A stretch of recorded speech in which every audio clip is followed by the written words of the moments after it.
Hello, everybody.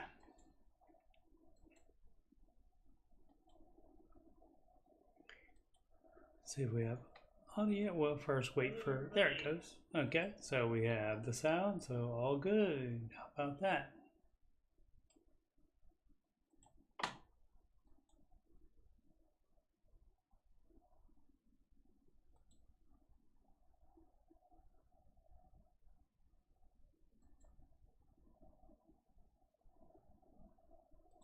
One more thing I gotta fix.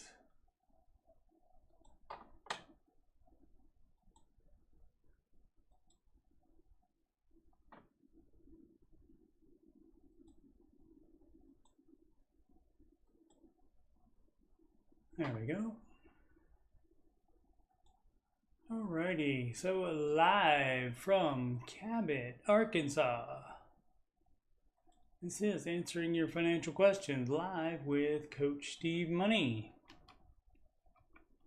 If you're interested in more financial content, if you go to youtube.com/coachstevemoney, scroll down. The past live streams, of course, will be financial, so you can look in there. Answering Your Financial Questions with Ramsey Solutions Certified Coach Steve Money, that is me. And this show is done on Saturdays and Sundays at 4 p.m. Eastern Time. That's the time that the Ramsey Show video starts during the week. And they are, I believe, they may already be done for the day. They are wrapping up, if they haven't already, the Total Money Makeover Weekend in Franklin, Tennessee at their event center. Next would be the music playlist, and here I have 8 or so Ramsey adjacent songs. So check those out if you're so inclined. And then the Ramsey Show After Show, which has 370 episodes. I used to be able to do that every single day, but then I moved, got a different job, and so now do not have the availability to do that. So I do it on days I'm off. All right, let's get started. We go to reddit.com/r/Dave Ramsey and we sort by new, and then so I don't miss any questions because they only have 1,000 and I have run out of them previously on my live streams, and so I go to the bottom and I scroll up to do those, and I've ended up on the We're Debt Free one yesterday, on this very show yesterday, and so now it's Keycan 9062. How much would you put in an emergency fund? Well, and again, I mean, I understand that sometimes it's not, everything's not written in here. For example, it doesn't say save $1,000 as fast as possible, and then keep adding. It doesn't say, and then keep adding to it slowly. And that's what some people do. It doesn't say to do that. It says with all the rest of your money, you do step 2. Then I don't know where people would get, well, just add to it a little bit at a time instead of putting that money to debt. I don't understand. So these steps and Dave's advice in general is very simple to understand. The books are all very fast reads because they use everyday language. And so I don't know why people can't understand. Now, of course, when a step's not there, for example, baby step 3B, or even baby step 0, and those are the missing baby steps, and I will, yes, at one point, sometime, hopefully soon, we'll do a video about those missing baby steps, and they're not there, so you wouldn't know about them unless you heard them talk about them on the show. But anyway, so how much would you put in an emergency fund? Let's see, emergency fund is $1,000 if you have non-mortgage debt. If you only have the mortgage, then your fully funded emergency fund is 3 to 6 months of living expenses, and that is 3 to 6 months of your living expenses. So we can't tell you how much you should have in there, and that's all you should have in there. You shouldn't have more than 6 months of living expenses in savings, except for maybe sinking funds for like known expenses like people's birthdays, tires, like things that you know that you're gonna have to spend money on. And so if you want to have separate little savings accounts for those, or a little section in your saving account for that amount, that's fine. But in general, you're not going to save up $80,000 more on top of this while you still have a mortgage. You would be putting that money towards mortgage. Okay, so let's see. I feel like this is going to go on for a while. So let's open up the entire question. No, not that much. All right. Household income is $142,000. Zero debt besides $1,600 a month mortgage. Okay, we live in rural Tennessee, so the cost of living is very low. No kids. If either my spouse or I lose a job, we could survive off the other person's salary. Additionally, we have short-term and long-term disability insurance with our employers. That doesn't, well, okay. Let's go. Let's keep going. I know the general rule of thumb is 3 to 6 months, right? And that's the same for everybody. That I love the ones that say, well, I know that this is what it says, but here's my little specific information. And most of the times that won't, but I'll tell you here in a moment, if that may. Let's see. But was curious if anyone has a certain bucket system. Yeah, they have like I think Ally has this where it allows you to have a savings account, and then inside that savings account you can create like different folders where you put some of the money in. Like you can name it tires and put it there. Let's see. Obviously, the house will eventually need major repairs, cars break, etc. I feel like for me, I need to save 6 months for loss of income, plus 5 to 10% of the house's value for repairs, and X amount for car repair replacement. That's going to be too much. So that's going to be what? That's going to be 5 to 10% of the house's value. Doesn't say what the house's value is. So that's too much. That's what your emergency fund is if it's an emergency. Now, if it's your house and it's something, it's like a small leak, you don't do a bathroom remodeling at that point, like some people will try to talk you into, or you'll try to talk yourself into it. You just get the leak fixed, and that is an emergency. You take that out of your emergency fund, so you don't need extra on top of the emergency fund. The issue is, the plan is to get that mortgage done as fast as possible and not have so much cash laying around for you to find ways to spend it. You know, theoretically, car repair, replacement, house.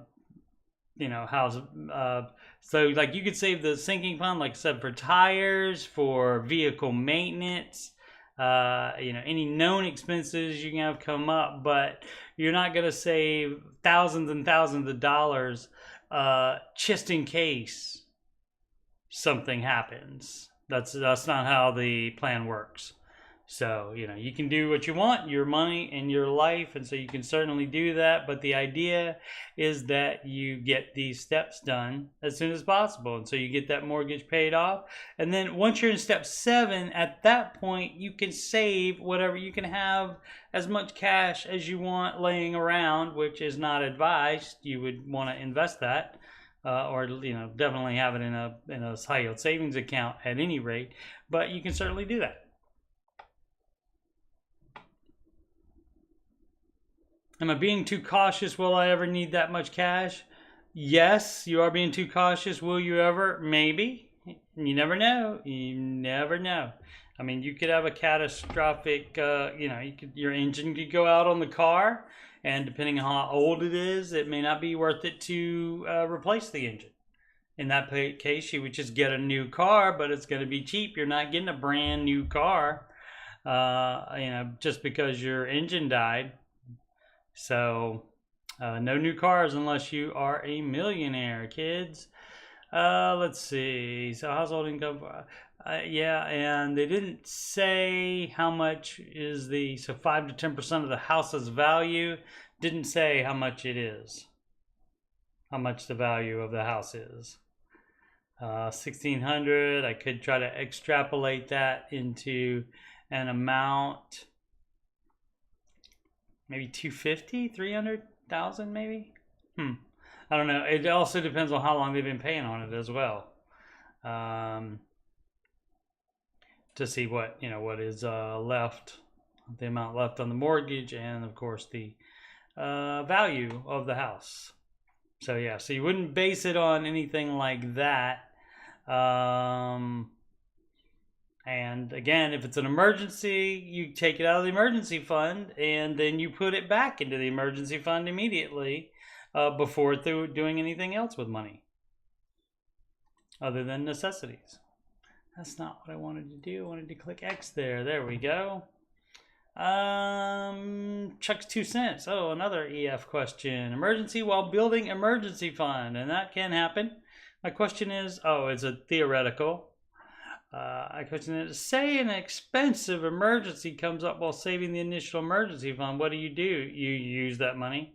Even if you do have the $1,000 save and are on number 2 step, generally called step 2, what do you do for a bigger emergency or even a big home repair, which I know isn't technically an emergency, but it is when you're just beginning this process. No, it's not.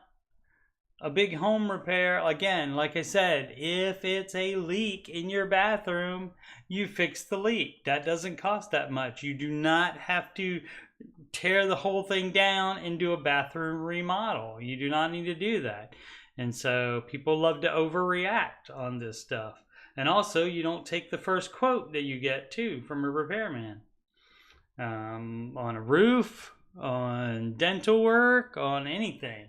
Never take the first quote, because they may be trying to make some money off of you, dog.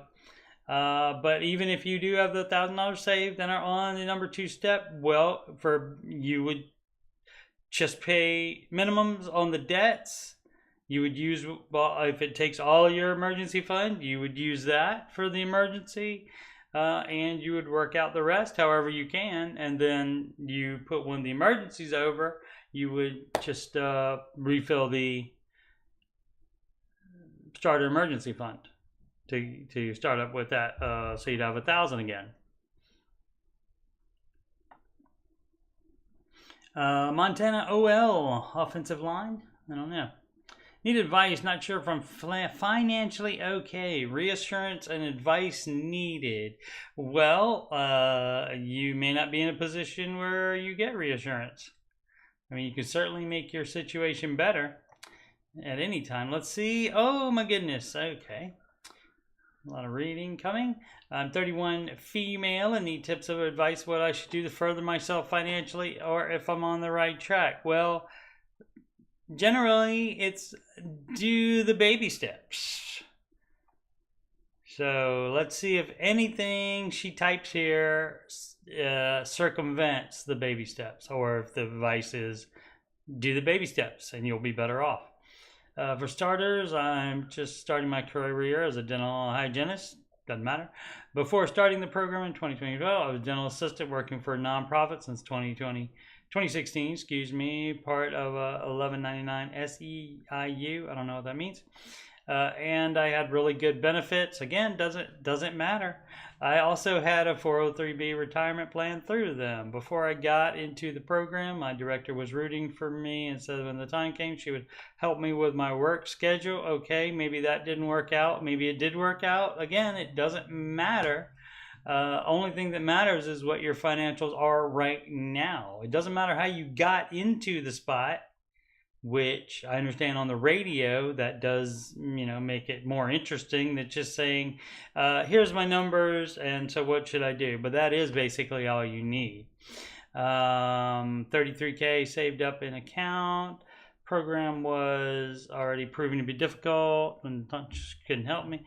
I had to resign with the 1-day notice because I didn't want to get kicked out of the program for not doing well on the exams. When I left the retirement account, I had about 6K. Okay. Money saved up helped me a lot for the 2. Okay, all right. 2-month Marcus account with 5.2K. Moved the retirement money to a Fidelity Roth IRA account I created. Okay, fine. I wasn't. Oh, before she left the job, she wasn't able to get the right. You have to um, be there a certain amount of time, and that's called when you get vested, is what that's called. And they write that into the stuff you sign when you create the account. And so, yeah, you have to be in with the company for X number of years. Some of them you don't get any unless you're at their designated spot amount of time. So you weren't able to get the whole thing and lost like 3K.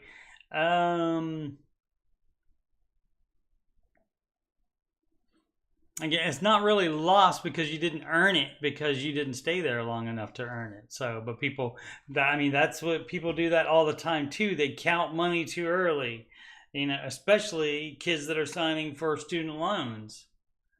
They count the money early. They say, oh, well, I'm in medical school. I'll be able to pay this off very quickly once I start, you know, doing this in 8 or 9 or 10 years. But, you know, they don't ever consider, oh, some people don't graduate. How about that? And people just don't think about that stuff. My Fidelity account right now, okay, 3.8K. I mean, at 31, you would like to have more than that, but that's where you are. And so the answer, again, no matter how much you had in retirement, even if it was nothing, it would still be to follow the baby steps. Because you don't invest more while you don't have an emergency fund. You don't invest more while you are in debt. You don't invest more while you don't have a full emergency fund. So you would do those things first before even getting to the investing. And so there's nothing that changes that. Nothing at all that changes that. I'm currently working 2 days as a registered dental hygienist because I'm furthering my education. Full-time student in school, make about 1.7K bi-weekly. But once I finish, I will pick up more days, right? Again, it's always, I'm going to be making this, I'm going to be making, you can't count on any of that. Additionally, I currently have $940 in credit card debt. And so that's why the baby steps come into play. Because none of this other crap matters. What matters is the baby steps. And so you're on step 2 if you have $1,000 saved already. If not, you need to do baby step 1 first. And like all plans, it starts with step 1, is what I heard in a song that I wrote. Stole the music from Ed Sheeran. Let's see. Okay, so we got, and expenses. Okay, expenses happen. You can try to cut those out. Spotify, I mean, you can get rid of Spotify and listen to free music on YouTube. You can do any of that stuff. Looking at buying a condo, no. Oh, but it won't be able to qualify because of board, right? Yeah, no. You don't do that while you have debt. You don't. And you'd have to save up a down payment for it as well. So, no, you can't do everything, unfortunately. They want you to be at your current employer for at least 2 years. Well, start with that. Try to make that happen first. And while you're doing that, do the baby steps in order. But I've been at my current office for 8 months. They also require 15 to 20% down payment. I'm planning to save the down payment during this time. You have to pay off your debt first. No buying a house if you have $940 in credit card debt. So that is what you do first. I'm financially good with managing my money. Maybe. Although I do eat out a lot. Yeah, cut that crap out too. I just want to know if I'm on track financially. No, you're not. Or what I can do to be more financially stable for retirement. Guess what you can do to be more financially stable for retirement?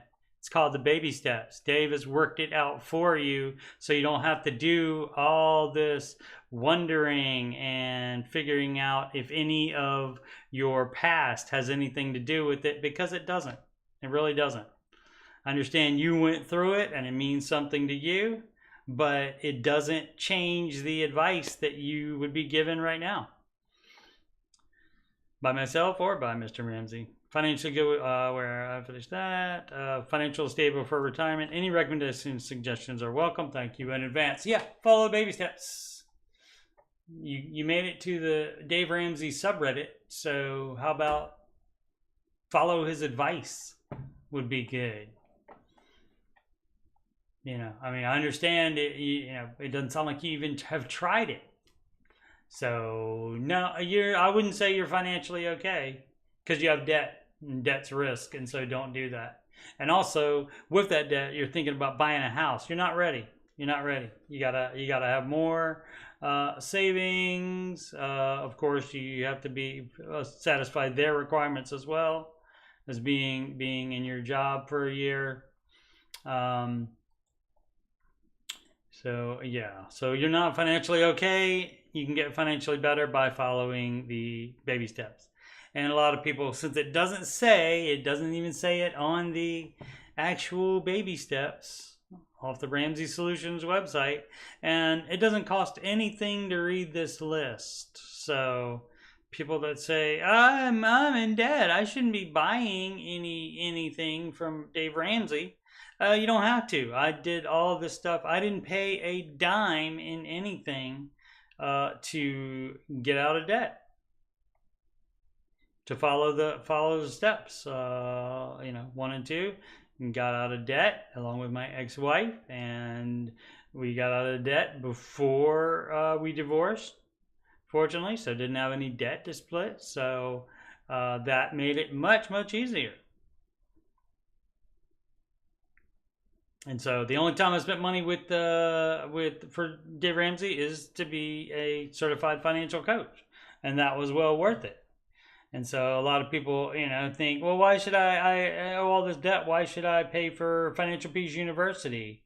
If it's like what, $129? I can't remember, $129, something like that. If paying that explains these steps to you and changes the way you use money and puts you in a better financial position, that is well worth $129, I would think.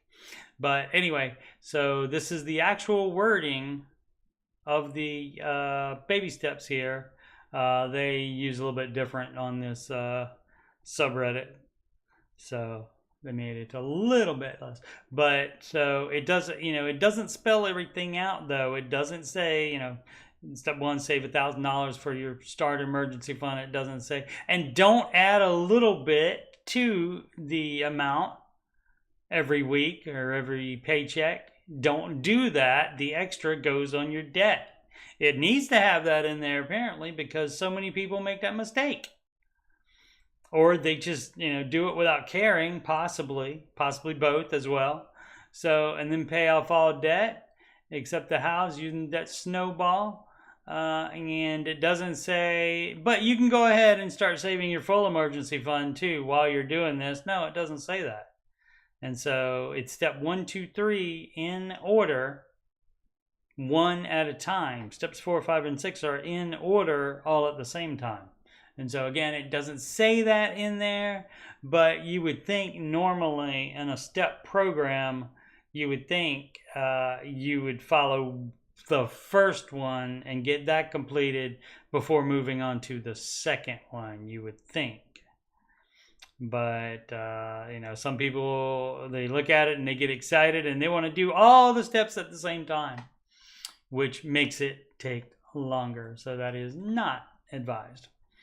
All right, but yeah, not financially okay. You got debt, and anybody that has debt is not financially okay. That's a risk. Vegan Beauty Lover, what is the UK equivalent of a used pickup truck? They don't have those in the UK. In the UK, don't they have crops and stuff? Don't they have to haul around? What's a good European vegetable? I don't know. I don't know what they have over there. Dave Ramsey repeatedly says American millionaires drive used pickup trucks, and I'm in the UK, so I was wondering what the equivalent would be over here. Just something cheap. That's all it means. I think Dave's point, you know darn well what Dave's point was, is that a used pickup truck is understated, has utility, and is cheap. Exactly. You understand it completely. Why you fronting? Fronting over there across the pond. And that millionaires would choose that. You don't put an apostrophe either, not even in the UK, to make millionaire plural. We choose that option over a flashy car that's expensive to upkeep. However, fuel is way more expensive in the UK, and here's how I'm going to try to get out of this. Here's my little justification station. So I can imagine that a used pickup truck would be a great financial decision for anyone unless they worked in a trade industry that required the vehicular space. No, you can get a compact car instead. Fine, I'm not reading the rest. But yeah, you can get a compact car. A compact car might probably even cheaper than a cheap pickup truck.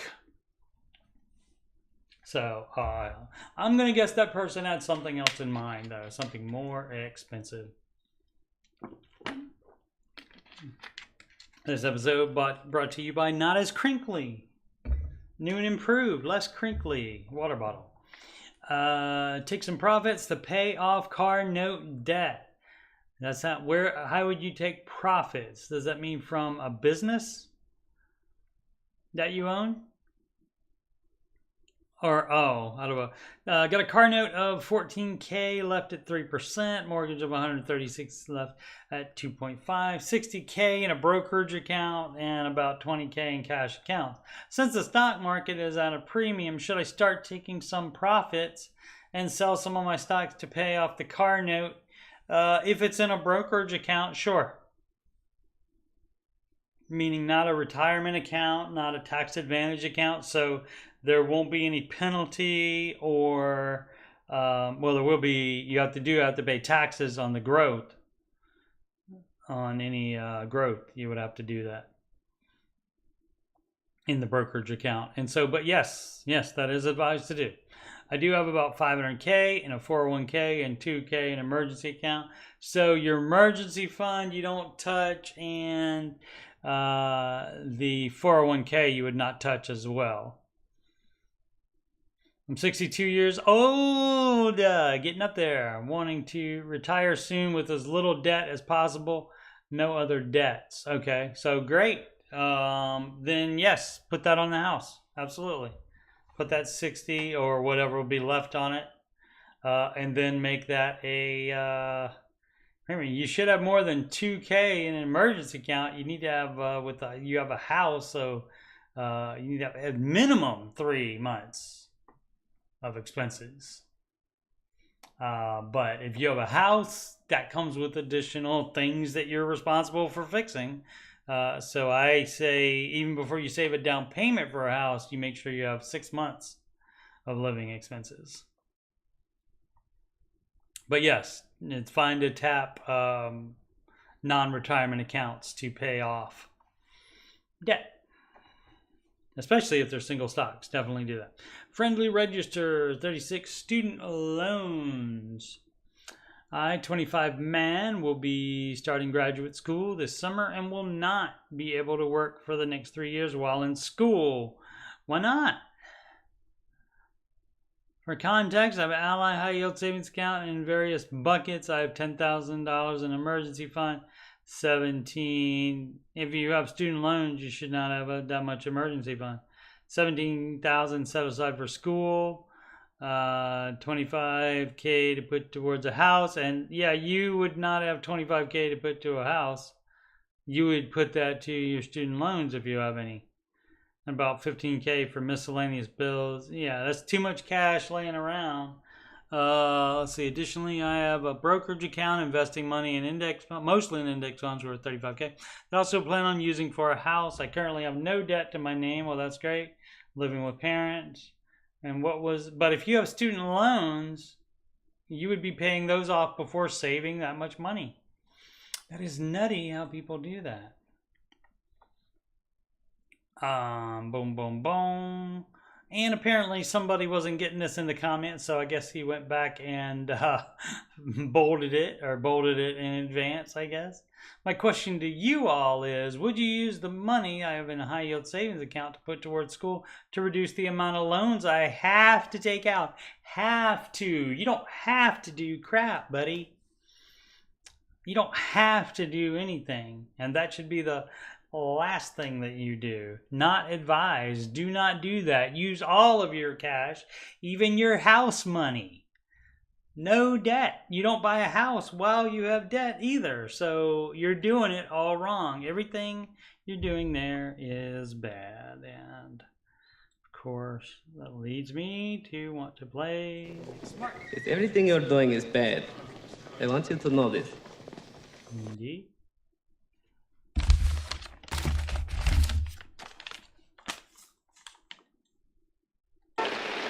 You're doing it wrong. Don't want my hair to get wet. All right, and so yeah, doing it right. Everything the person's doing is bad. Maybe take a glance at the baby steps and maybe follow them. Is what I'm thinking. Let's see, current interest rate 705. Would you leave it for a house? No. And have a larger down payment? No. You work on that later after you have all your debt paid off and your cash flowing school and then fully funded emergency fund. And that's the only time then you start saving for the down payment. So again, you're trying to do it all at the same time, and there's not enough money for that. Which you found out because that's why you have loans. So you know there's not enough money for all that. So you're doing it wrong. Average new graduate salaries range from 175 to 200K. That's great. Guess what? You have not graduated yet. You may not graduate.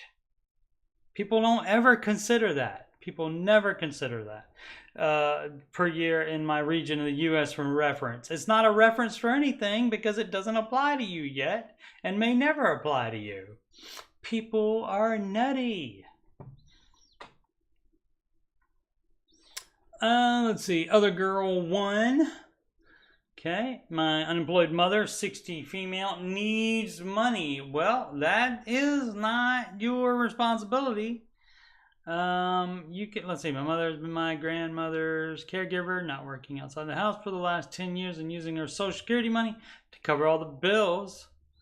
Okay, my grandmother died earlier this year, and my mother, who was living off savings till now, is now broke enough to have trouble making her bills. Yep, she didn't do it right. She's 3 years shy of retirement age and is likely working through depression in her own way. That's understandable. I can't move her away from Oregon because she will lose her state insurance and food stamps. Arizona isn't one of those nanny states to live off of the government. Her medical bills would be 10 times higher than any money I sent her. I have no children. I own my house. I've just paid off my credit card debt. Excellent. So you're doing it right, but you're not in the position probably to help. Let's see. But I owe about 5K. My car. Yeah, you're still on baby step 2. You're in no position to do anything for her.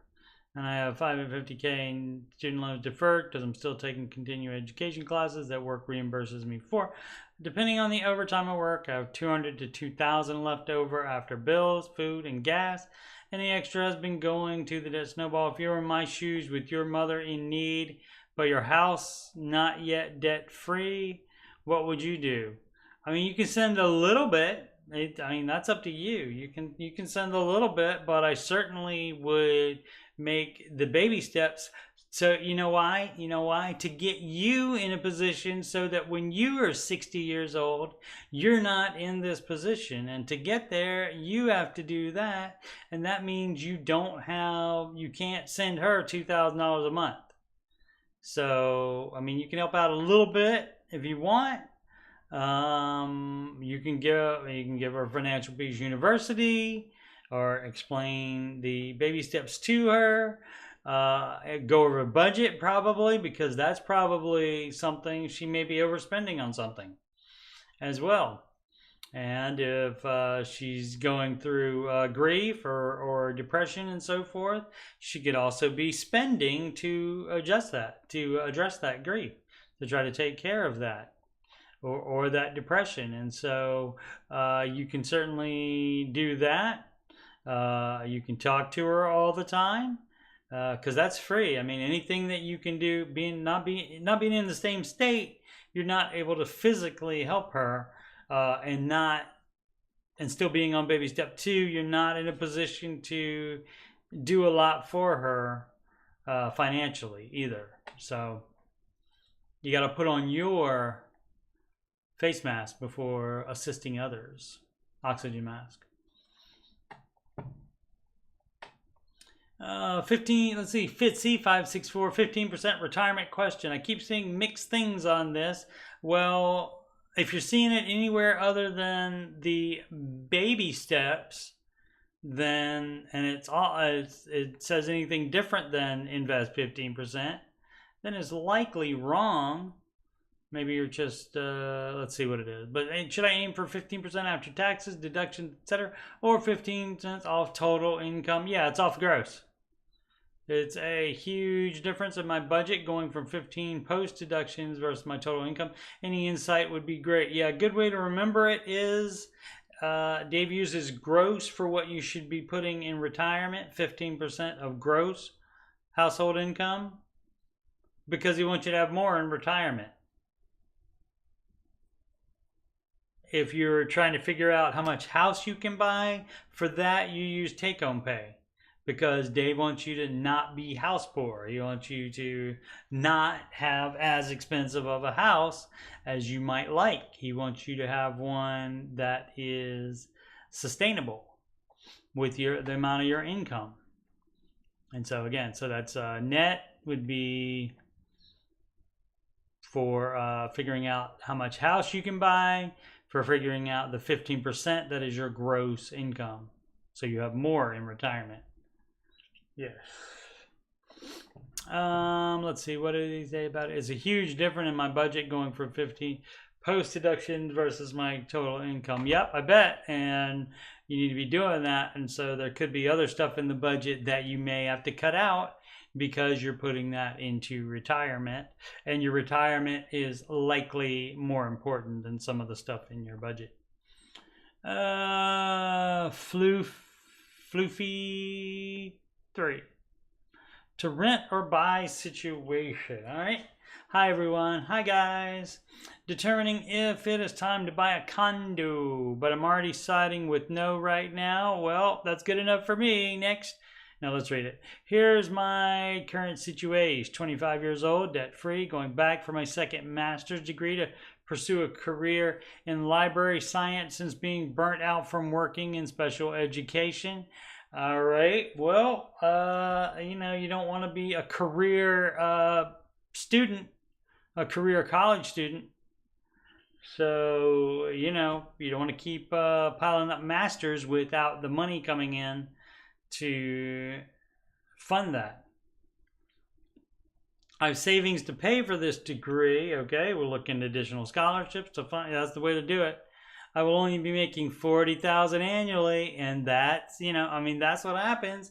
And again, you got to consider all this kind of stuff, especially if you're signing for, you know, even when you put the money to it, even if you have it, to put your money to college. Even if you have it, because if you get in a situation like this where you don't like the job and you want to stop and do something else, then that's kind of wasted money. I mean, you know, granted, was it worth all that much that it cost for you to learn that you don't want to do it?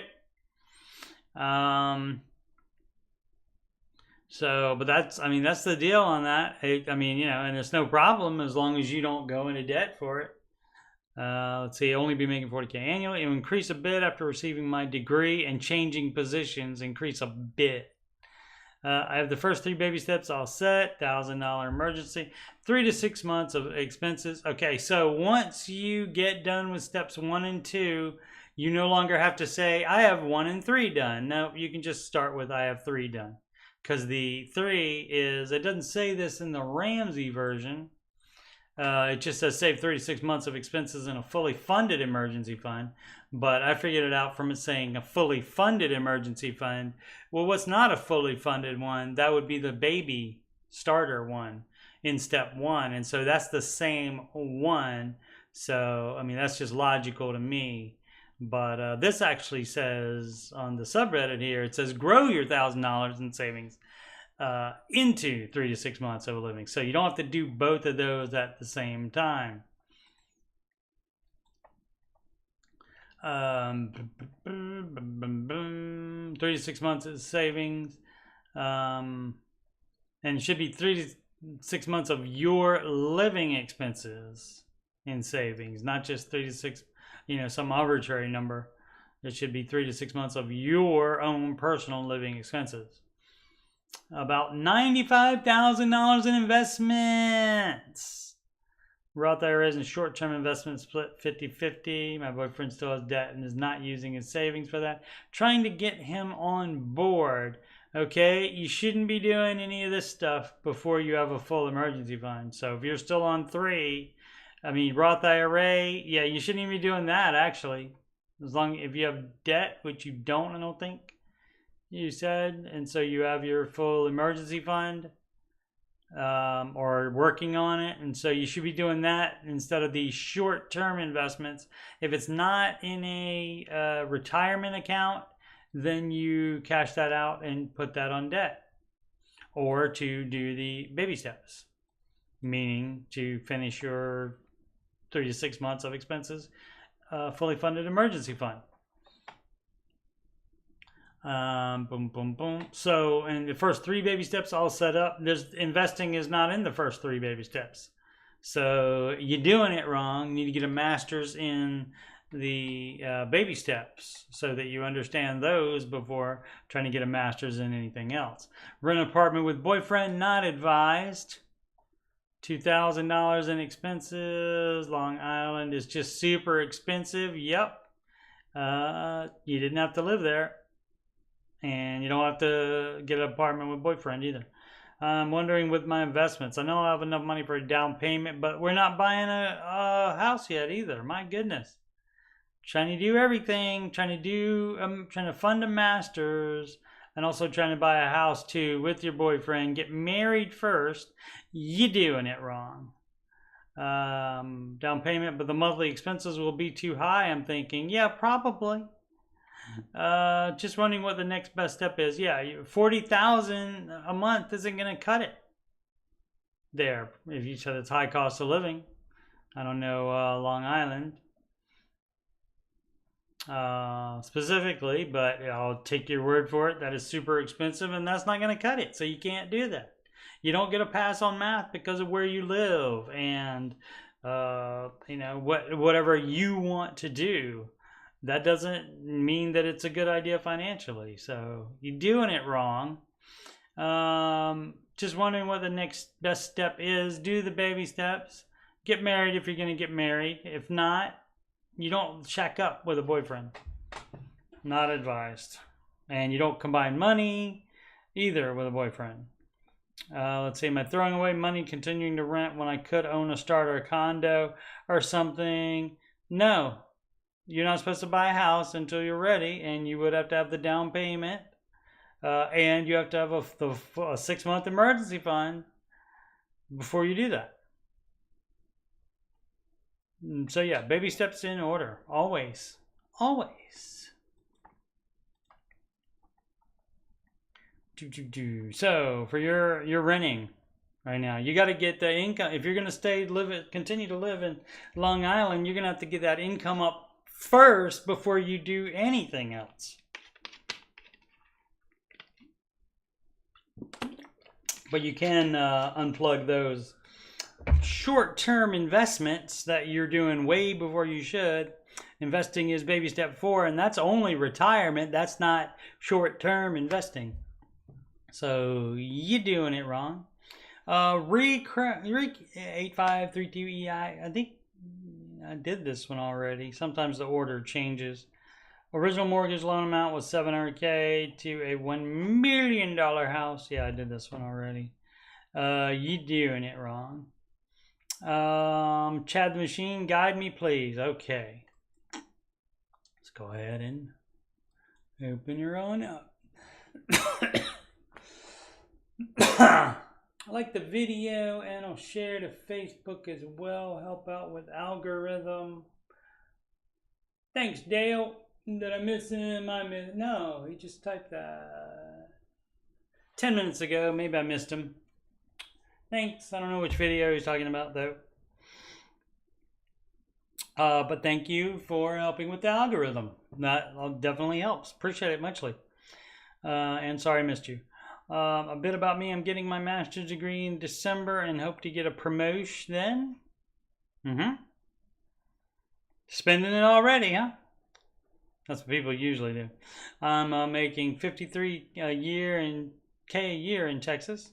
Baby step 2, and will be 100% debt free by Friday. Okay, big retention check coming. Great. I'm excited, but I'm a bit nervous about losing my credit score or hurting it. You don't need a credit score for anything, because you're not taking out loans anymore. You're paying cash. The only thing you might take out a loan for would be a mortgage, and you can do manual underwriting for that. So a credit score not necessary for anything. 24 man with the following: 3K in Roth, 10K in 401K, 10K in car. Oh, the car's worth 10K. 5K other debt, other debts none. Okay, great. What? 3K in Roth. Oh, okay, say 10K in a 401K, a 10K car, 5K. Okay, so I don't understand. 3K in Roth, and so that should be it for that, and then 10K in a 401K, and then a 10K car, and see 5 other debts, none. So we might have missed that word there. There might have 5K might have been some other asset that he has. I don't know. I'm getting married in March next year, and will then take on her debt of around 90K. She is in pilot school. We're moving into her parents for about a year, so we can throw all money at that. My questions are: how do I close credit cards? You call them and say, close this, please, or cut it, or at least if it's not paid off, they can't technically close the account, but they can cut off the card to further charges on it, so you wouldn't get more debt on it. Should I just save in a high return savings, waiting to get married and resort back to baby step 2? Yes. How TF does my generation get a house?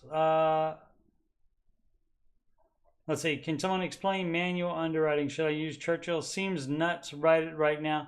Yeah, it does, because you're looking at 90K debt that you have to get taken care of before that. She has 90K debt, so you're not buying a house until that's gone and you have the full emergency fund of 6 months. But manual underwriting basically is when they have to work a little bit harder, poor lenders, they have to work a little bit harder on it instead of just looking at your credit score on a computer and going by mostly that. So manual underwriting, they look at other things, your payment history, and other things, like any kind of interaction with money, mostly the payment history, I think. And so, of course, and assets, of course, would come into that as well. And so, but yeah, should you use Churchill? Well, Churchill definitely knows about manual underwriting. Some lenders act like they don't even know about it. They just don't want to do it because it's more work for them. When should we think about kids? Hey, get married first is what I'm saying.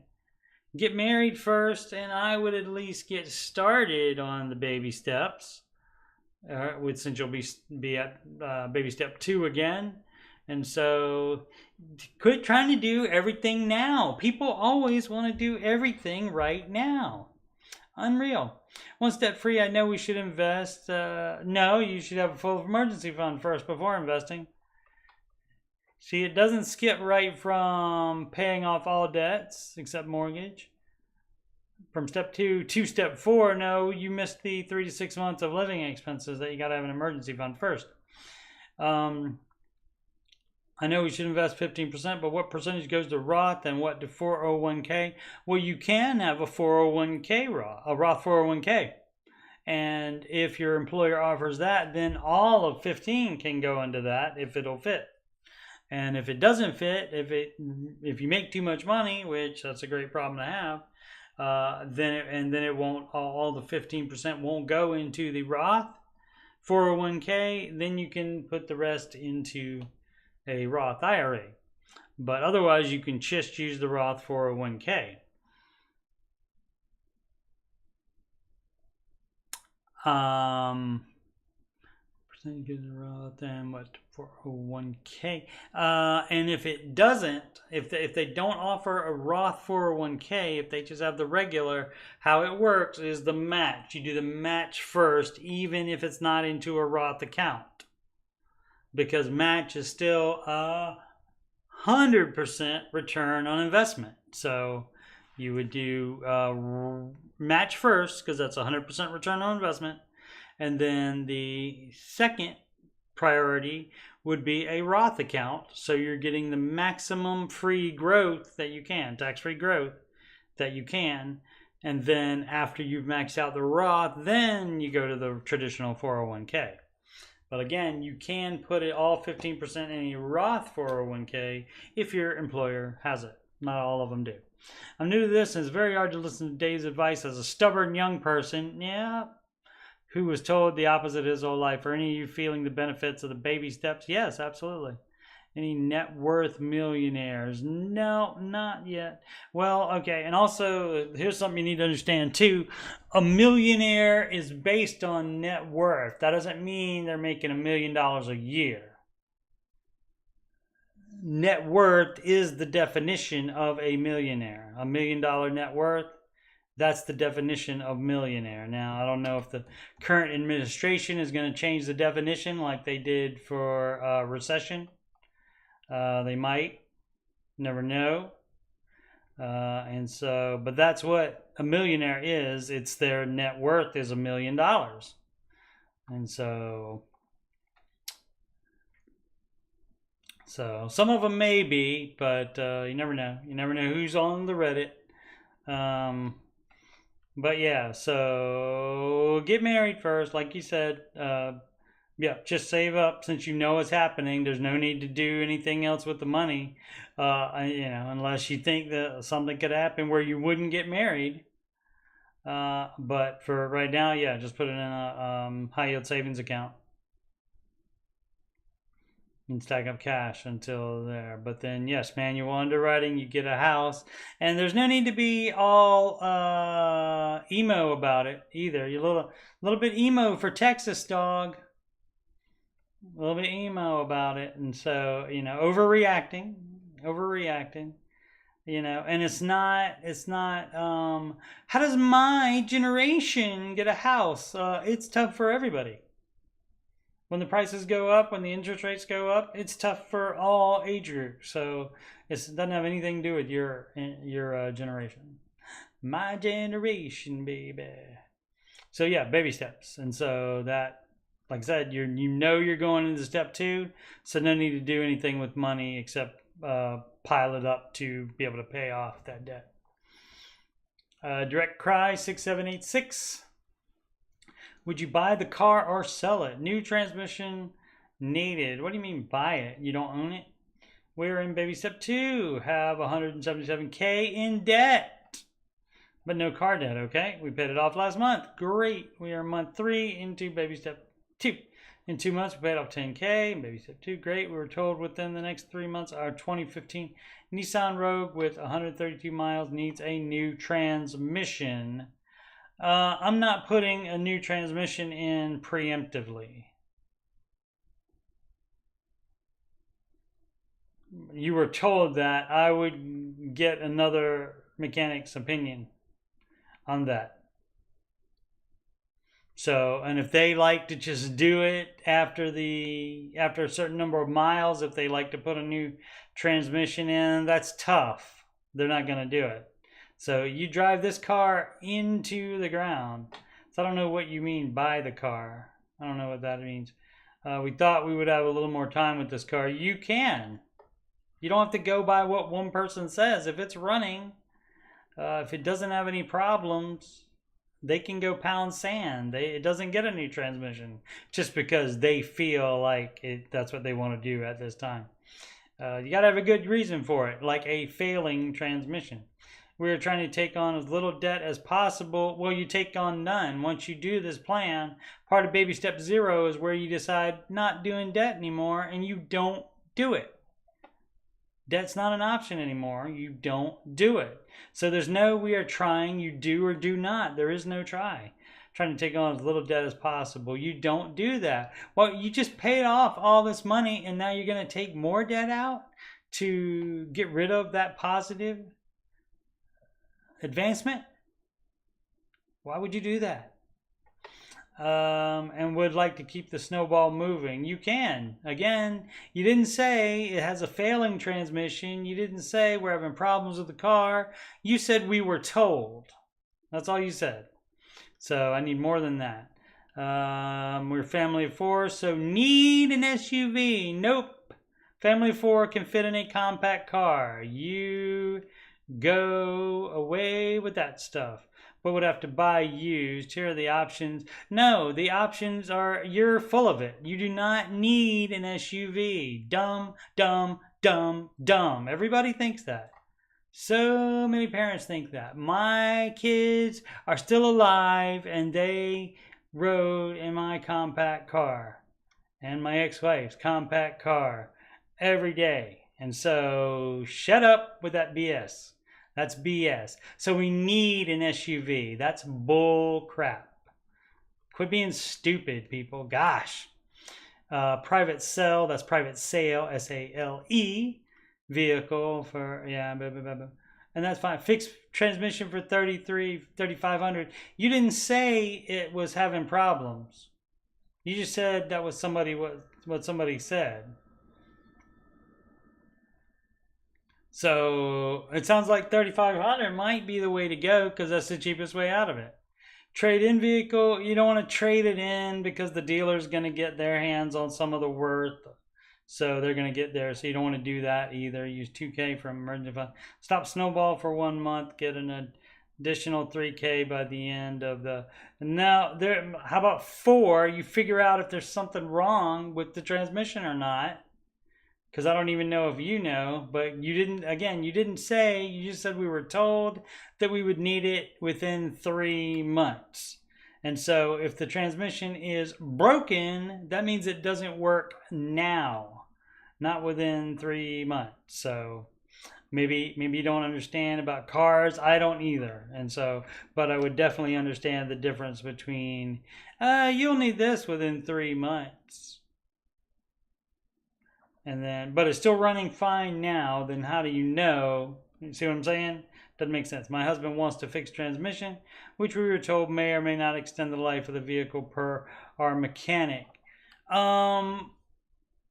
If the transmission is the only problem with the vehicle now, then why wouldn't it? I mean, granted, he can't say nothing will go wrong with the car ever. Of course he can't say that, but why wouldn't having a fixed transmission at least alleviate the transmission problem? This is stupid. This is dumb. This is dumb. So again, maybe this person doesn't understand cars, even worse than I don't understand cars. But let's see, we have combined finances, great, but I'm the money manager now, so trying to make the best financial decision. What would you do? Figure out if you need a transmission or not. Take it to a different mechanic.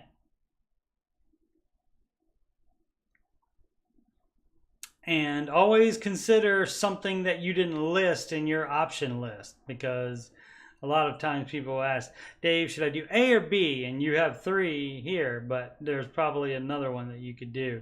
And that's going to be mine. Again, take it to a different mechanic and make sure that there's something wrong with it and they're just not trying to make money off of you.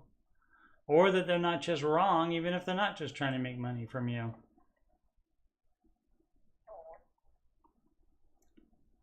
Budget help needed greatly. All right. Queed Kemper. Budget help needed greatly. Okay. Need budget advice. Husband has 2 jobs in law enforcement. 56.7K. Bills $30.92 a month. Credit card payments $500 a month. He also has a side business. He usually makes $60,000 a year on that. All cool. It's been the worst year he's had as far as getting work. Okay, the business bills are a truck, $1,000 a month.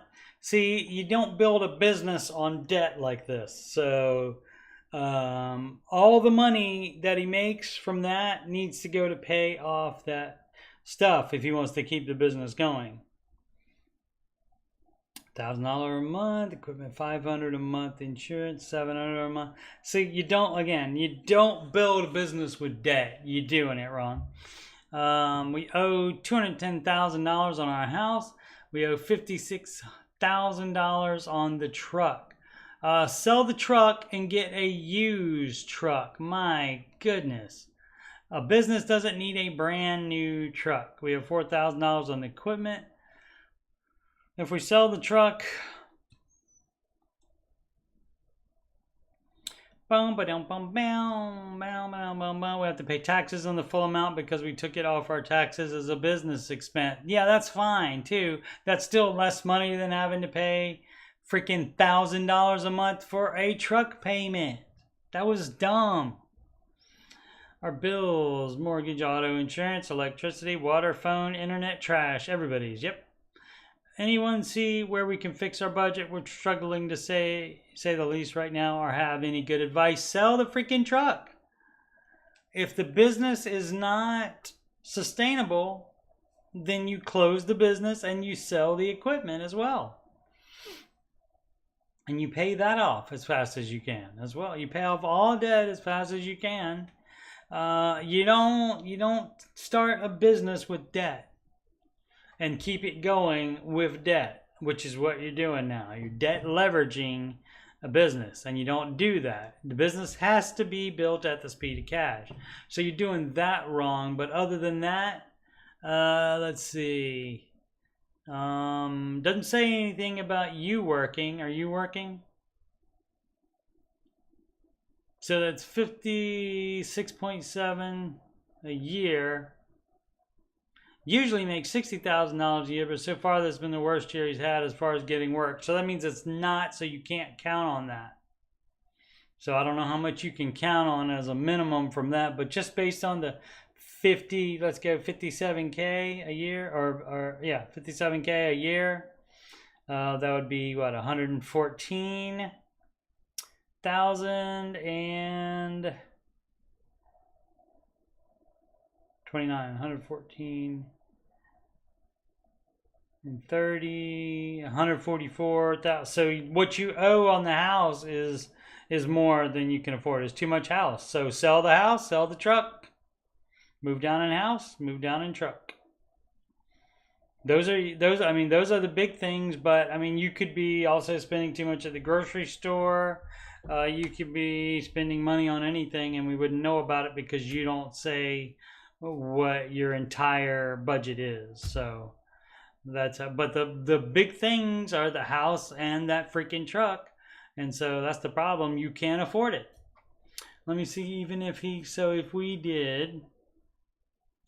if it was making 60, that would be 100 and what's that? 116. So 117. So that would be 284. So at that point, if it is making 60,000, you can afford it, but not when you have the debt from the business coming out of it. So that's $60,000 a year, but you have $1,200. You have $2,200 a month coming out of that. So that's a good chunk of the profit, even when it does make the profit. But right now, it sounds like it's just breaking even at most. So yeah, sell the truck, get a used truck to use for that business. Why'd you buy new in the first place? And house, move down in house. I mean, that's what you got to do sometimes, because those are probably the biggest problems. There's probably other things you can cut out of your budget, but they're going to be smaller things, but those are the things you can't afford. And unless you are home with kids or something like that, you can get a full-time job as well. Because it doesn't say anything about the wife's income. All right, Trent_Diamond, high yield savings account. Good morning, everyone. Hi, everybody. Hi, guys. I've recently started investing and have found some interest into the Bogglehead community and the Ramsey community. I need to work on my 3 to 6 month emergency fund. Then you're not investing. Do not invest. You're doing it wrong. Do you not see the baby steps right here, sir? Assuming Trent is a sir. Pardon me if that's incorrect. But, yeah. Need to work on 3 to 6 month emergency fund. Well, it comes before step 4, so don't do investing yet. You're doing it wrong. Why don't people understand? I don't know. I don't know why people don't understand. I was wondering if anyone has any advice where to put it. Normal savings account with no interest. High yield savings account. You have a high yield savings account. What bank do you use for high yield savings account? Hey, you know where you should put that money? You should put it in your 3 to 6 month emergency fund. Oh, is that where you're asking where to put it? Okay, so you can put that in a high yield savings account, but you have to have immediate access to it. So you got to have debit card or check writing privileges to that. Because the reason why is because you may be able to do a 1 to 3 day transfer, but guess what? Emergencies don't wait 1 to 3 days, and so. Yeah, so you can put it in. You can put it in there, but you do have to have immediate access to it, no matter where your emergency fund is. Wandering aimlessly 9. Savings emergency fund. Smartest way for interest to boost an emergency fund, that would be a high yield savings account, just like I told the other person. But again, you do have to have either check writing and or debit card privileges to that account. Finally crunched the numbers 20,000 times. Great. And agreed we can't afford what he wants. Yes. So he used the money to pay off our debt. I wonder what it is he wanted, but that's great that he decided that. Normally that doesn't work out like that. Cool. We are now debt free. Excellent. Make sure I got 10K to put in make sure you got it. To put an emergency fund at which we will start dropping $500 a month into said emergency fund automatically. Well, you should only fill it to at most 6 months of living expenses. I'm going to put it in some kind of savings that will draw a decent amount of interest, but I'm confused on all of it. Keep hearing high yield savings, but keep seeing CDs. You can't do CDs because that's a penalty if you take it out. So you can do a high yield savings, but you do have to have, you want to have 1 to 2K easily accessible. No, you have to have all of it in easily accessible account. So yes, debit card accessibility on all of it. And there are some high yield savings that do have check writing or debit card access. You do just have to find them because some of them definitely don't. And they say so. That's why you have to read the the fine print. Temporary type 4366. Roommate's idea, yay or nay? Just want to get financial opinions on something my roommate suggested. I'm 29, female, own a home with a mortgage. I'm on baby step 2. I work 2 jobs and rent out my 2 spare bedrooms. Roommate, female, 22, has lived with me for almost a year. We get along great. Little 0 issues. She pays me $575 a month, which includes her room, shared bathroom, access to furnished house, of course, Wi-Fi, utilities, and she has a dog. We have had nonstop issues when adding the new roommate. Okay. Oh, you mean a second roommate? I got you. Second room, I also rent for $575 a month. Roommate 1 came to me last night with an idea. Here's how that roommate wants to benefit from you owning the house. And that's going to be a negativity, good buddy. Negatory, good buddy. Let's see what the idea is here. An idea, in the quotes or the posters, idea, not mine, but an idea. She asked if when the most recent new roommate moves out, if she could just rent the second room too. Told her I would think about it. Why not? In my mind, just having her live with me would actually save on utilities and would save a lot of stress. When it's just her and I, it's honestly great. She's like a little sister minus the fighting part, LOL. I would not feel right charging her double rent. But she's getting both rooms. Find out why she wants both rooms. If she thinks she's moving a boyfriend or somewhere else in there, she thinks she's going to rent it after you rent it to her and charge more, then that's a no for me, dog. I'm thinking raising a rent at 800 to 850. Well, you can do whatever you want on that. You can give her a break if you want on that. That's fine. She plans on using the second room as her own living room and spare room for when her little sisters spend the night. Okay. Well, you gotta make it clear ahead of time. No men's staying over. We ain't having no men's around. And anything other than little sisters have to be pre-approved. So you got to do this. And this is the problem when I know the roommate might not have been a friend to begin with, but now they are. And this is the problem when you mix business and friendship and family. And so you got to have everything spelled out so that there's no problems. Would you agree that losing the 350 to 300 would be worth it if that meant we can live in peace without the stress of a third roommate? That's up to you. If you can afford the rent without getting that extra 300 to 350, then do that. My second job, I can pick up shifts if needed to supplement that as well. And so that's up to you. That's all up to you.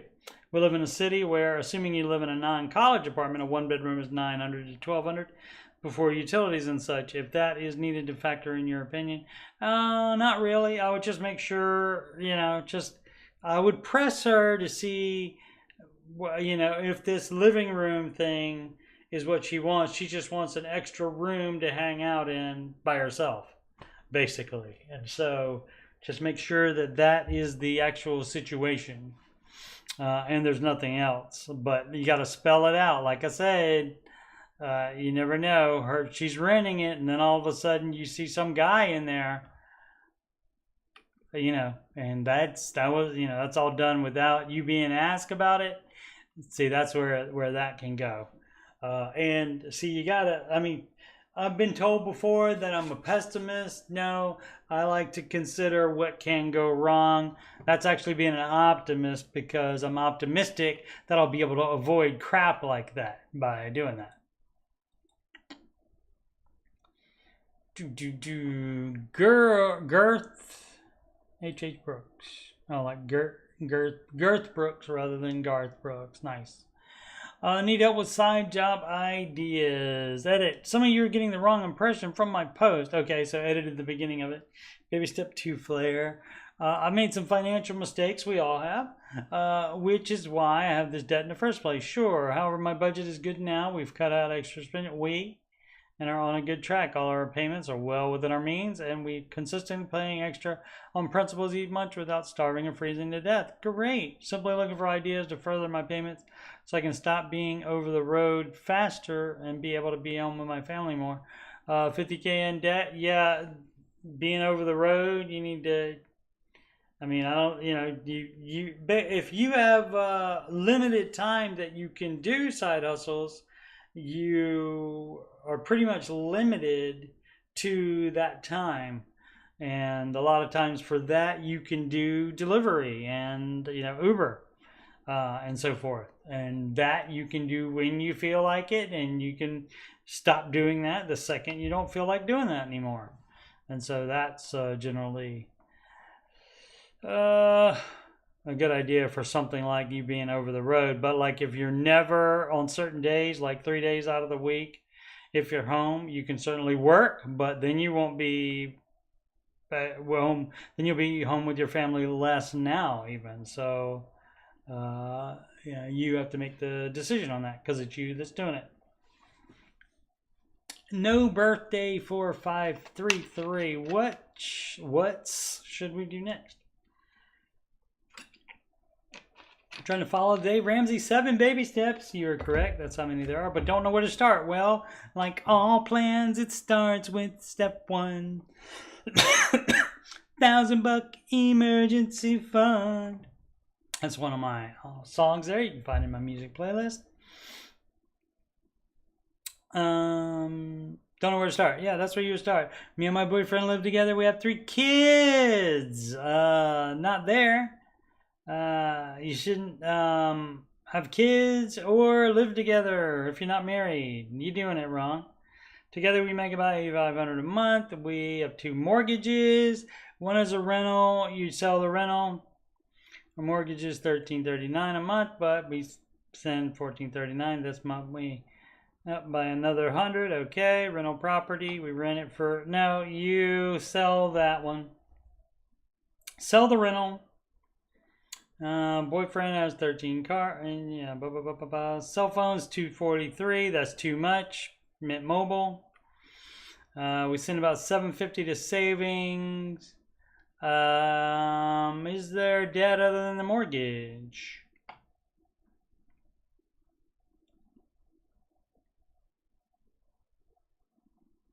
She has no car payment, but he does. Car payment is $365. Yeah, no, there's no. You sell the rental, and depending on the situation, maybe you would come out ahead if you sell the rental. But 65 for sparklets. What in the world is that?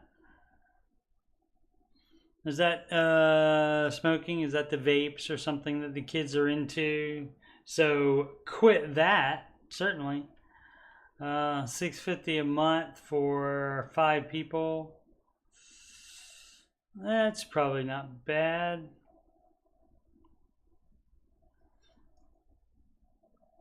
Boom, boom, boom. But the car, you gotta get off the car. So yeah, sell the rental and get out of debt. So you're trying to follow this Ramsey 7 baby steps, but don't know where to start. You start with step 1, and that's you save $1,000. If you have more than that in savings right now, you dump that and you put that on debt.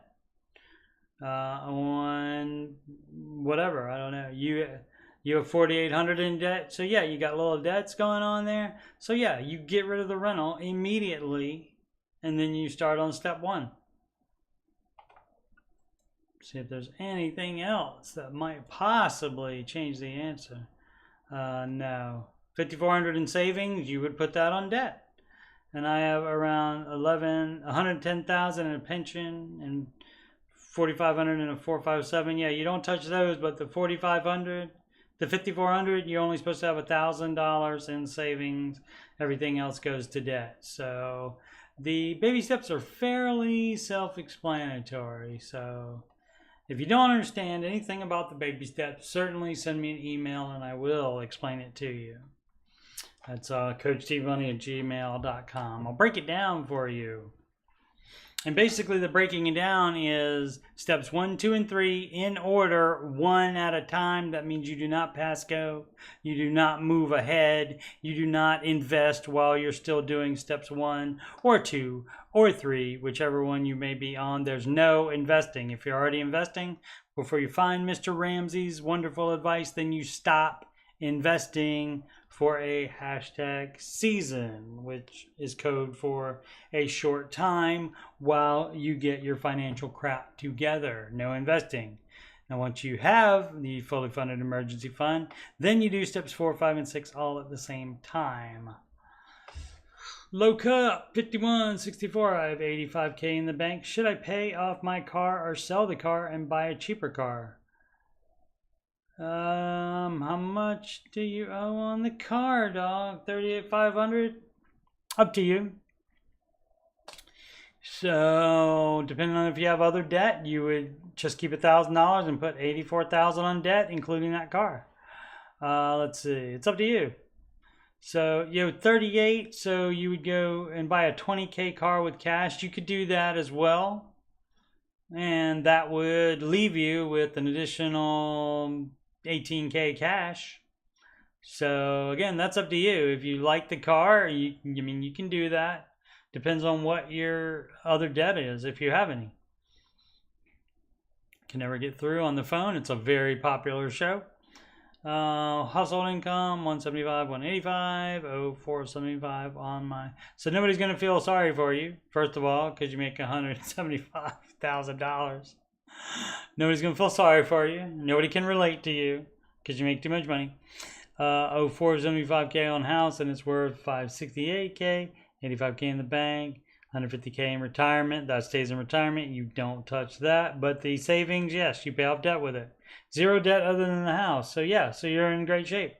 So with the 85K, you would pay off the car, and then hopefully you would still have And it's up to you if you want to change your you would have 18K more to put in the emergency fund if you just got a 20K car cash instead of paying off that one. But again, that I'll leave that one up to you. 2022 Toyota Highlander. So yeah, that would probably be good. Yep. I was thinking about paying it off or trading it in. Well, you would finish the emergency fund first. And let's see, I'm assuming since you have 150K, you're probably already retiring. So yeah, you would be on step 6 at that point, and then you would put the rest on the mortgage. So yeah, so that would give you 18K extra to put on the mortgage, and so that's going to be up to you. Let's see if there's anything else that changes it. Nope.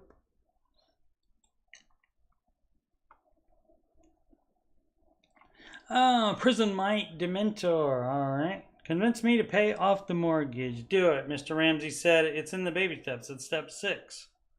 So he's worked it out for you, so you don't have to. You don't have to try to be smarter. You don't have to improve the baby steps.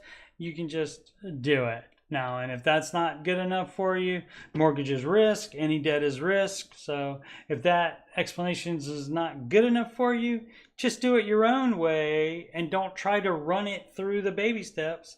Just do what you want to do. Let's see if there's anything else that changes the answer from that. Only debt's a mortgage. Income fluctuates. Only 50 to 60. How much do you owe on the, 226 left on the mortgage. So that's too much, making 50, 60K. I had the ability to pay out the mortgage for 3+ years now and have not. How? Oh, the taxable investments? Yeah. So yeah, you would do that because you're doing debt leverage now, and that's risk too, and that's not advised. So yeah. If you hate not having a mortgage, you can go get another one, but that's not true given my low fixed rate from the COVID years. That's false. You have cash. You can do it. You'll have cash that you can do that with. Dumb. Another point of Dave's is that paying off the mortgage simplifies your life and gives you financial peace. Yeah, and if it doesn't, don't do it. Why do you have to make it make sense to you? You can just choose not to take Dave's advice if you don't believe that. I honestly believe that to be true. Okay, but I also feel like for me, I would be giving up extremely cheap leverage. Yeah, we don't do leverage. So if you want to do leverage, do your own thing. Why should you stop investing and pay off this mortgage? You're not stopping investing. You're going to, I see. You stop investing and paying it off faster. Is that what you're going to do? Why should you do that? Like he says, because he's got millions of documented success stories, and your way has none that I'm aware of. And debt equals risk, yes, but we're still pretty young and can afford to take a risk like this. No, you can't. Not in Dave's opinion. So again, you can go with your opinion or Dave's. You can do what you want to. It's your money and your life. But you know damn well all the reasons. People are so dumb when they come, explain it to me why I should do this. You know, and you said you honestly believe it to be true of that it gives you financial peace. And if that's not enough for you, you can do what you want to do. You don't have to put it on the Reddit and ask if it's okay. You don't have to look at other financial advisors and see if it matches in with their stuff. You can just do what you've already decided to do in your head and what you want to do. That's fine. You'll have to, if there's a problem, with that associated risk, then you'll have to deal with that. Possible music junkie recently learned about the baby steps. Use an emergency fund to pay car note off. Okay, so again, if you look at the baby steps, baby step 1, save $1,000 as fast as possible, and then use it to pay off something in step 2. It does not freaking say that. You're doing it wrong. I feel very happy knowing that I've officially finished baby step 2. This is like a troll type of thing. because, you know, he was very happy about it too. Oh, I'm doing it right. Other than credit card usage, but the full balance gets paid every month. Don't do that either. I was still able to save money with the car payments.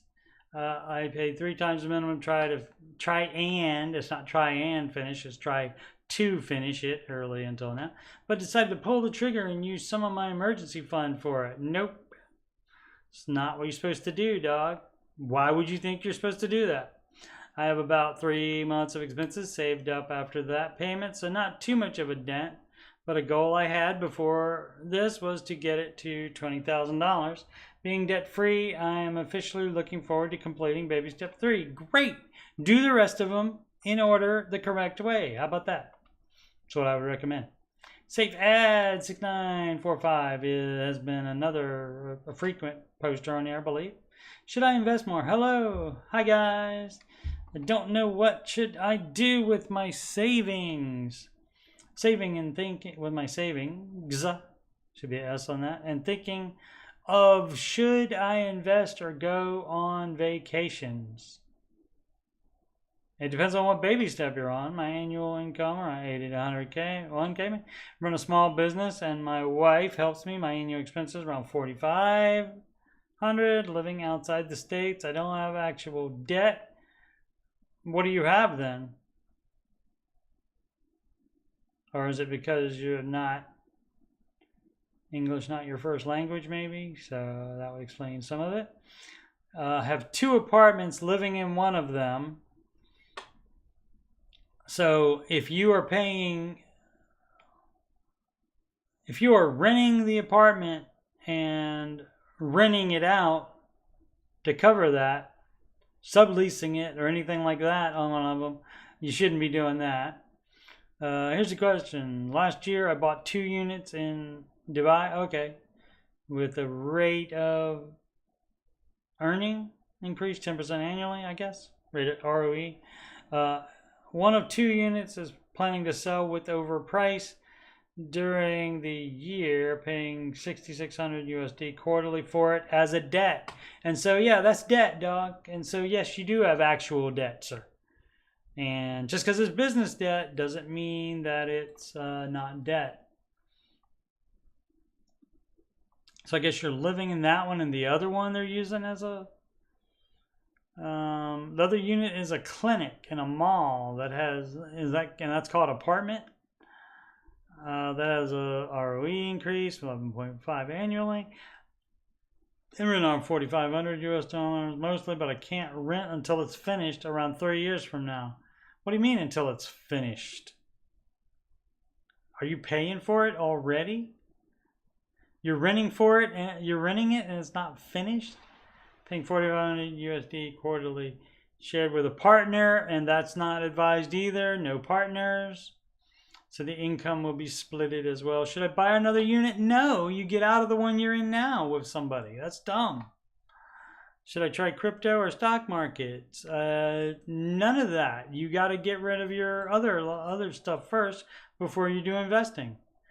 Important question, how much should we spend on vacations annually? We love traveling and don't do anything else. None of that either until you get your crap together. So you're doing it wrong. How about follow the baby steps? How about get rid of the apartment you're not living in that's not going to be finished for 3 years? That was really dumb to get into. So you're paying for it and there's no money coming in on it yet. That was stupid. Do not do dumb, stupid stuff like that. Illustrious buy, 6052, 15% for retirement. I'm still a ways off from this step as I'm just starting my journey to get out of debt. But upon listening for the last few weeks, I'm not sure what baby step it's. Okay. I hear 15% of household income should go towards retirement. Blue collar union member. I have 2 pensions. So let's see. This way, the way our contract is laid out, we have our total package per hour. Pensions do not do as good as the market, so pensions count as half. So with those. pensions be a part is 2 words in this case, of the 15%. And yes, they would, but they only count as half. So if those are, say, 10% of your gross income is what you're putting into it each month, each check, then it only counts for 5%, which is half of that. And so you have to, on top of that, invest 10% somewhere else. So example, total current package is about $110 an hour. Okay, none of that matters. It just matters what it makes. Bum bum bum goes SIS fund. Pretty sure it's just like in a 401k. I don't know about all that. Then we have our defined. Let's see, each credit is worth. So none of that matters. The only thing that matters is what percentage of your income is going to it. And so you would figure that out from the math, but it should actually tell you on your pay stub. And so you're not technically, because again, pensions only count as half.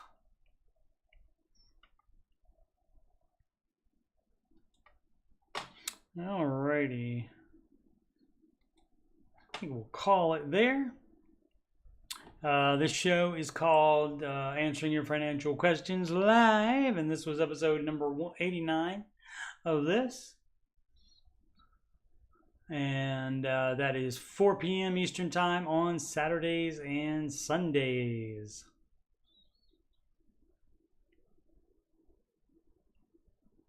Just waiting for, I forgot to add my plugs graphic again. Actually, I should make a different one. So I'm waiting for the ticker to scroll around. You could schedule a free financial coaching consultation with me at calendly.com/coachstevemoney. I am Coach Steve Money. I'm a Ramsey Solutions Certified Financial Coach. You can email me at coachstevemoney@gmail.com. Donations can go to paypal.me/coachstevemoney. Alternatively to Cash App at $CoachSteveMoney. Or Walmart gift card to coachstevemoney@gmail.com. And of course, the upcoming streams. No Ramsey show, after show until not this coming week, but the next week. I think there will be one. Depends on when I'm off. And of course, again, this stream answering your financial questions Saturday and Sunday, 4 p.m. Eastern Time. Alrighty. Please subscribe, like, and comment, and of course, make smart financial decisions every day.